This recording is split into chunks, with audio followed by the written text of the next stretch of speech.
예, 반갑습니다. 방금 소개받은 김찬중입니다. 저는 경희대학교에서 지금 학생들을 가르치면서 이제 더 시스템 랩이라는 회사를 하고 있고요. 여러분들 아마 얼마 전에 종영한 그 신사의 품격이라는 드라마를 아마 잘 아실 겁니다. 이 상당히 저한테 부담이 되는 드라마였는데 저희가 이제 신사의 품격을 보고 나서 이제 여러분들이 많이 질문을 해요. 건축가가 정말 그렇게 사니? 또는 뭐 건축가가 정말 그래? 그래서 뭐 근데 반면에 이제 저도 건축가로서 제가 한번 사는 모습도 생각을 해보게 되고요. 그리고 과연 어떤 가치를 만들어낼 수 있는 직업인가 이런 부분에 대해서 많이 또 나름 생각을 많이 해봤습니다. 그래서 오늘 이제 제가 드리고 싶은 내용, 말씀드리고자 하는 내용은 우리가 실질적으로 이제 환상적인 부분에서의 건축가와 실제로 일상으로서의 어떤 건축가 그리고 그런 두 가지가 어떻게 만나는지를 이제 제 작업을 통해서 보여드리도록 하겠습니다. 이렇게 장동건 씨 같은 이런 멋있는 건축가 멋있죠? 근데 현실은 이제 사실 이렇죠.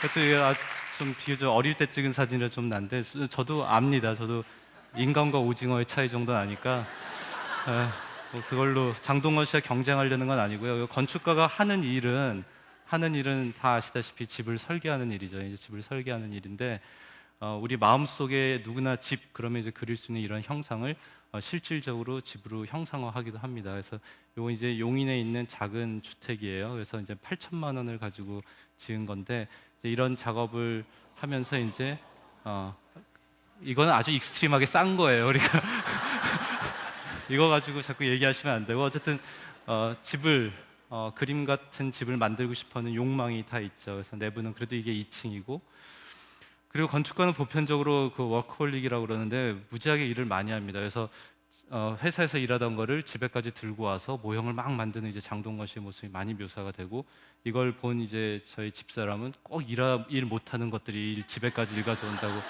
그런데 저도 집에 와서 모형을 만듭니다. 그래서 막 꼬물꼬물꼬물 만들고 이것저것 생각하고 그러는데 이거는 이제 연희동에 가시면은 볼 수 있는 연희동 갤러리라는 건데 굉장히 작은 프로젝트예요. 그래서 이걸 며칠을 걸쳐서 이제 꼬물꼬물꼬물 만들고 이제 그걸 이제 형상화해서 건물을 짓습니다. 그래서 이 건물은 이제 건물처럼 짓는다고 지었지만은 이제 신문에는 우리 동네 냉장고가 나타났어요. 뭐 이제 이렇게 이제 예상치 않은 반응들을 뭐 많이들 얘기들 하세요. 그래서 어쨌든 연희동에 가시면 볼 수 있는데 건물이 워낙에 작은데 화랑이니까 그림을 많이 걸어야 되니까 벽이 커야 된다. 이제 이 두 가지를 상충하면서 결과적으로 창문 같은 걸 전부 다 이제 코너로 보내게 되는 거죠. 그래서 꼭지점들을 보면 다 이렇게 이런 식으로 이제 창문이 나 있고 입구가 있고 이제 내부는 이런 식으로 이제 생겼습니다. 근데 어찌됐든 건축가한테 또 하나 굉장히 중요한 건 이제 건축주한테 신뢰를 받아들이는 건데 이제 이게 거의 마지막 장면에 이런 게 나오죠. 이제 장동건 씨가 이제 어떤 모 회장님을 모시고 와서 제가 지은 집이고 저는 여기에 삽니다. 이런 얘기를 하니까 그래? 자부심이 대단하군. 그럼 계약하지. 이런 얘기가 나오는데 절대로 있을 수 없는 일이에요. 어찌됐든 근데 그 연희동 갤러리를 본 영국의 패션 디자이너 이제 폴 스미스라는 분이 이제 이걸 보고 찾아와서는 건물을 이제 설계를 의뢰를 합니다. 그래서 작은 건물인데 넣고 싶은 게 너무나 많다 보니까 건물이 이제 그 왜 찐빵의 팥이 점점 많아지면 왜 이렇게 터질 듯이 막 부풀어 오르잖아요. 그래서 지금 보시는 것처럼 건물이 막 부풀어 오르기 시작하는 거죠. 그래서 이건 모형인데 이걸 가지고 이제 어떻게 만들까를 고민해가지고 이제 실제로 이제 폴 스미스 이제 플래그십 스토어라는 걸 이제 짓게 됩니다. 그래서 여기 보시면 이제 블룩블룩하게 튀어나온 부분들이 실제보다 더 많은 공간을 이제 차지하기 위한 일종의 노력이었다고 볼 수 있고 그렇게 되면서 이제 건물이 보통 여러분들이 일상적으로 보는 건물하고는 굉장히 많이 다른 형상을 띠게 되죠. 근데 이제 이 건물을 또 지었더니 내부는 이제 또 이렇게 공면으로 이렇게 들어와서 이게 샵 내부가 이렇게 되기도 하고 그다음에 이제 뭐 천창이 있어서 이제 하늘이 이렇게 보이기도 하고 그리고 이제 어떤 비밀의 계단을 따라서 이렇게 올라가면은 이제 폴 스미스가 일하는 이제 맨 마지막 꼭대기에 다락방 같은 집무실도 있습니다. 그 사람 키가 190 몇이기 때문에 가운데로만 다녀야 돼요. 안 그러면 이렇게 되는데 어찌됐든 사람들은 또 이 건물을 가르쳐 마시멜로우 같다라고 얘기도 하고 또 뭐 이빨 같다고도 하고 여러 가지로 막 다르게 얘기를 해요. 근데 그런 거는 굉장히 뭐 즐거운 일이죠. 뭐 여러 가지로 사람들이 해석할 수 있다는 거는. 그래서 어쨌든 그렇기도 하고, 이 장면 기억하실 텐데 보신 분들은 이제 건축가들이 좀 낭만주의적인 좀 성향도 강해요. 그래서 이 구두, 장동건 씨가 김하늘 씨한테 이제 구두를 선물하면서 날씨 좋은 날 신고 와라 이쁘게, 이제 이런 얘기를 하죠. 그래서 이걸 또 보고 있던 저희 집사람이 나도 구두 선물하고 싶냐라고 물어보길 어 네, 카드 괜히 나가서 비싼데 마음에도 안 드는 거 사면 안 돼. 이건 굉장히 리스키한 일이야 사실. 근데 어쨌든 건축가들이 약간 좀 낭만주의적인 사고가 좀 있어가지고 국립현대미술관에서 이제 저한테 어떤 작업을 하나 의뢰했는데, 그거는 그 어린이 대공원하고 과천 현대미술관 사이의 공간에 그 현대미술관을 알릴 수 있는 어떤 인포메이션 박스를 하나 해달라는 거였어요. 그래서 그걸 보면서 이제 머릿속에 하얀 어떤 박스를 만들고 거기에 눈이 내렸을 때 아이들이 막 거기서 놀고 하는 어떤 약간 좀 그런 몽환적인 상상을 많이 하게 됐고, 실제로 그거를 이제 짓게 됩니다. 그래서 이건 이제 FRP라고 자동차 범퍼 만드는 소재로 이제 만든 건데, 아이들이 이제 뭐 구멍 같은 것에 막 기어 들어가고 막 그러잖아요. 그래서 막 그러면서 놀면서 이제 어떤 현대미술하고 직접적으로 작품에 이제 반응하는 어떤 그런 걸 상상하면서 만들었는데, 결과는 그 각각의 이제 상자가 쌓여서 서로 다른 방향을 보는 이제 창을 만듭니다. 그래서 이건 이제 입체적인 창이고, 그걸 통해서 우리가 하늘을 보더라도 이렇게 흐드러지게 널리는 하늘인데, 이렇게 좀 작은 구멍을 통해서 보는 하늘은 또 느낌이 많이 다릅니다. 그래서 그런 어떤 주변을 보는 다른 식의 어떤 시각을 주고 싶었는데, 결과적으로 이제 설치를 하고, 근데 여기 의외로 아이들보다는 그 이런 표현 써도 되나? 중딩, 고딩이 많이 다니더라고요. 근데 그때 이걸 보자마자 저 멀리서 뭐 막 달려서 야 이게 뭐냐? 그래서 뭐 발로 차고 주먹으로 치고 매달리고 뭐 난리가 났어요. 그래서 거의 반달리즘이 막 일어나고, 근데 워낙 튼튼하니까 그 자동차 범퍼 소재로 만든 거니까 끄떡없겠죠. 근데 애들은 무서워서 도망가고 중딩 고딩들이 막 점령하고 막 이런 사태가 벌어져서 이사 갔습니다. 딴 데로. 이게 안 되겠더라고요. 이게 안전사고의 위험 때문에. 그래서 지금은 이제 현대미술관 더 안쪽에 있다가 지금 또 딴 데로 갔는데, 또 건축가들의 특성 중에 하나가 굉장히 강박적이에요. 그래서 이 장면도 아마 보신 분들은 기억나시겠죠? 그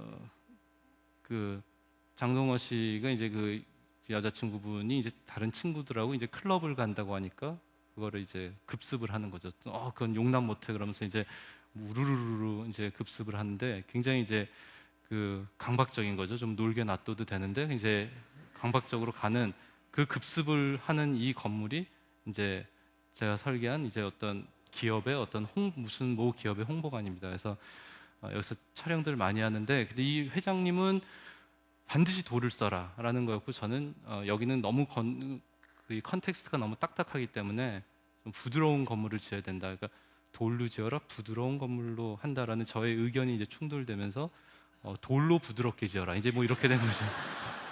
이게 말이 쉽지, 이 돌을 다 한 땀 한 땀 이 곡면을 만들기 위해서 붙인 거예요. 그래서 아주 굉장히 강박적으로 이렇게 붙이게 되는데, 두 번 다시는 하지 말아야 되겠다. 예.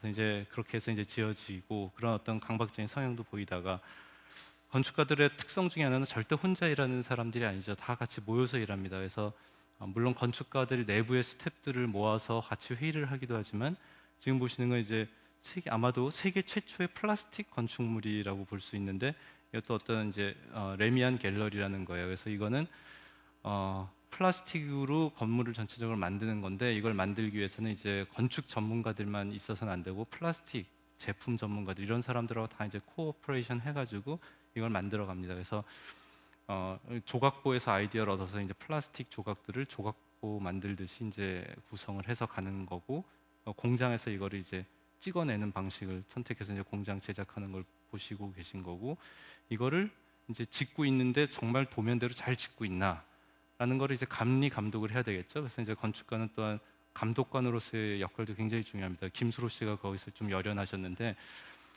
아주 리얼한 연기를 많이 보여주셨어요. 근데 실질적으로 저 하얀 모자를 쓰면 사람이 좀 와일드해져요.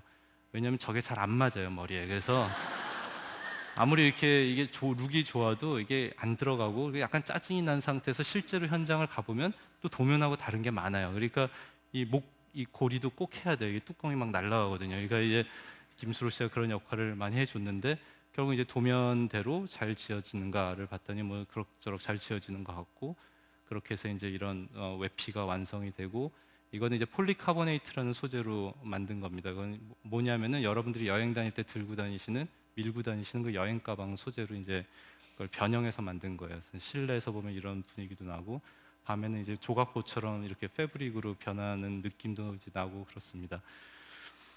그다음에 이제 또 굉장히 중요한 의미인데 건축가가 건축주한테 줘야 되는 거는 건물보다는 사실은 드림이라고 할 수 있어요. 꿈을 줘야 되고 이걸 사용할 사람들, 건물의 주인은 아니지만 이 건물을 실제로 사용할 사람들한테 꿈을 주는 게 굉장히 이제 중요한 역할이 되겠습니다. 그래서 이건 아직 구현된 프로젝트는 아니고 제가 드리고 싶은 꿈이었던 프로젝트인데 아직도 계속 얘기 중에 있는 거고요. 수직형 납골당이에요. 그래서 이거는 베니스 비엔날레 이제 초청돼서 전시를 했었던 작업인데 납골당이라는 게 수평으로 되어 있는 거를 오히려 타워형으로 해서 사람들로 하여금 이게 무서운 공간이 아니라 훨씬 죽음이라는 걸 좀 더 이렇게 엔터테이닝하고 즐길 수 있는 그런 개념으로 좀 만들어 보려고 했었던 거예요. 그래서 이 죽음이라는 걸 몰아내지 말고 그 안에 수용을 하자. 그래서 이제 자기 할머니가 저기 계시고 자기 돌아가신 할아버지가 저기 계시고 하는 거가 이제 도시인들한테 좀 이렇게 힐링의 개념을 줄 수 있는 힐링 타워로서의 역할을 하자라고 이제 기획 의도는 그랬었고요. 돌아가신 분의 핸드폰의 번호를 지우는 것만큼 굉장히 트라우마틱한 컨디션이 없습니다. 겪어보신 분들이 있는지 모르겠는데 그래서 이제 이때는 이 모바일 폰하고 연동이 돼서 돌아가신 분의 핸드폰 번호로 전화를 하면 그 이제 디지털 방식으로 헌화가 돼서 그 납골함에 점등이 되는 방식입니다. 그래서 이제 안에 보이시는 이제 파란 저게 구슬 같은 것들이 이제 그 납골함 개개의 납골함들인데 이제 밤에 점등을 하게 되면은 이제 저렇게 그런 타워가 되고 이제 지나가면서도 도시 안에서도 보이는 거죠. 근데 어쨌든 이런 많은 일들을 막 맨날 밤을 새고 막 그냥 이러면서 막 해요. 이 건축 쪽에 있는 사람들은 거의 밤새는 걸 밥 먹다시피 하는데 그래서 이제 우리가 이런 다양한 프로젝트를 하면서 얻은 건 뭐냐? 돈이죠. 돈 얻을 수 있어요.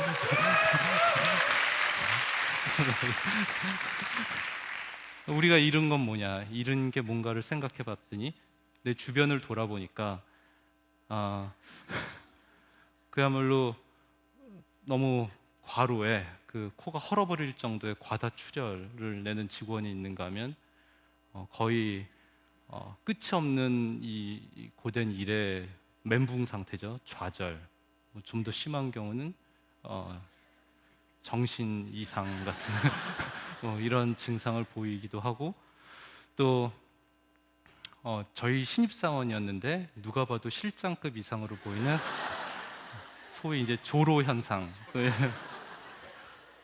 그래서 우리 자체가 지속 가능하지 않으면 우리가 일을 할 수가 없다. 그러니까 우리 자체가 지속 가능해야 되고 그러기 위해서는 우리가 지속 가능성에 있어서 굉장히 고민을 해야 되고 우리가 공간이라는 것도 지속 가능한 공간을 만들어야지 사람들을 건강하게 담을 수 있겠다라는 결론에 다다릅니다. 그래서 이건 이제 행복나눔 재단 사옥인데 이제 최근에 준공을 한 거고요. 지속 가능성에 대해서 이제 자연에서 벤치마킹을 시작했는데 자연은 무조건 표면적을 넓히려는 속성이 있습니다. 왜냐하면은 자기 노폐물을 밖으로 내보내고 신선한 산소를 이렇게 교환해야 되는 것 때문에 보시다시피 표면적을 넓히기 위해서 여러 가지 이러한 액션을 하는데 우리가 이제 방열기 같은 것도 마찬가지로 표면적을 넓혀야지 열효율이 높죠. 그래서 이런 방식들이 있는데 건물은 이렇게 높게 지을 수도 있고 같은 면적으로 이렇게 낮게 지을 수도 있습니다. 넓게 지을 수도 있고 그럼 이 재단 사옥이니까 직원들이 여기서 8시간 이상을 매일매일 근무해야 되는데 넓은 데다가 몰아다 놓고 관리를 하면 가장 효율적이에요. 근데 사람들이 미치는 거죠. 8시간을 같은 공간 안에서. 그래서 우리는 그 건물을 이렇게 쪼개기 시작하고 거기에 맞는 적절한 높이와 이제 레벨을 조정해서 각각의 정원을 그 안에다 다 집어넣어주게 됩니다. 정원을 집어넣어주고 옆에 이웃들을 위해서 이 벽에도 다 정원을 만드는 개념을 도입하게 돼서 나중에 시간이 지나면은 이렇게 정원에 둘러싸인 사무실에 여러 덩어리들이 있는 것처럼 이제 만드는 걸로 계획을 바꾸고, 이게 현상 설계에서 당선됐을 때 아닌데 이제 그 옆에 담쟁이로 인해서 점점 확장되면서 건물이 묻히는 개념이죠. 그래서 이게 지금 이제 준공이 된 사진이고요. 아직 담쟁이는 자라지 않았어요. 그래서 저 옆에 담쟁이 길을 따라서 이제 지나가게 되는 겁니다. 그래서 정원이 있어서 각자 이렇게 도시락도 꺼내서 먹을 수 있고, 회의하다가 밖으로 나오면은 이제 마당이 있고, 어디든지 마당으로 액세스가 가능한 그런 공간을 만드는 걸로 이제 프로젝트를 마감을 했는데, 이제 제가 마지막으로 드리고 싶은 말씀은 결국은 우리가 굉장히 눈앞에 어떤 단순한 이익만 보고 움직였을 때 갖는 결과와, 그다음에 좀 더 장기적인 지속 가능한 미래를 보고 우리가 움직였을 때, 그때 이 일을 하는 우리도 건강해지고 또 이 사회, 이 도시 자체도 건강해지지 않을까라고 이제 생각을 하면서 지속 가능한 공간을 만드는 게 이제 건축가의 가장 중요한 그런 일의 직능의 의미가 되겠다라고 생각한 데서 이제 여기까지 얘기를 마치겠습니다. 감사합니다.